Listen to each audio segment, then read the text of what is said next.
wako tu miaka 5. After miaka 5 watarudi kwa wananchi na tutakutana na wao. Kila mtu atalipwa na kazi ile amefanya. Kwa hivyo hii ningependa kusema wananchi, nikiangalia kama huyu MP wa Meru wa Hembu vile aliongea, inaitwa Mount Kenya East. Hata ukiangalia ma MP wa Meru vile waliweza kuvuti, walivuti bila kuangalia mambo ya kesho, ama walivuti tu kwa sababu ya kufurahisha chama, wakuvuti kwa ajili ya maisha yao. Maana wakati hata ya former president Uhuru Muigai Kenyatta kulikuwa na basari, kulikuwa na CDF na aliweza kupeana CDF. Sioni hao wengine kwa nini walisema watapewa CDF. Ati hii kulipa tax ndio itafanya wapate CDF.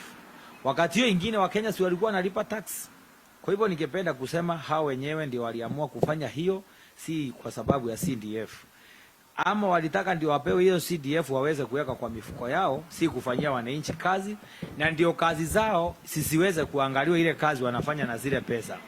Kwa sababu kitu kingine ningependa kusema, hata ile pesa mangavana wanaloketiwa, tungependa kusema hiyo pesa iangaliwe vizuri sana, ile kazi wanafanya isikuwa wamekubaliwa corruption. Maana hii Kenya yetu corruption imejaa kila mahali, na ndio Wakenya wanasikia uchungu hata wakiambiwa walipe ushuru, kwa sababu tujawahi sikia hata mahali moja Ruto anaongea kuhusu corruption ama ameangamiza corruption. Kwa hivyo asikue yeye ndio ana support hii corruption kufika hapo, kwa sababu hataki kuongelelea. Kwa sababu tuliona CS Werodi alivutwa, alisimamishwa kazi, tunasikia anapelekwa kotini. Tungependa kuuliza hata hii kesi ya mafuta ya Moses Kuria, William Samoei Ruto aingilie kati na aweze kuambia Wakenya. Hata hii Herod hakuna watu wengi walikuwa wanaijua. Tulistukia tu CS amesimamishwa kazi na wengine wakapointiwa. Hii kwa imejulikana kama hii ya mafuta Kenya imepoteza 16 billion. Kwa hivyo ningependa kusema ya kwamba hii nchi yetu tusipoangalia hakuna mahali tunaelekea, na hii nchi inaenda kuporomoka. Na hii nchi iko mikononi mwa William Samoei Ruto na Raila Odinga.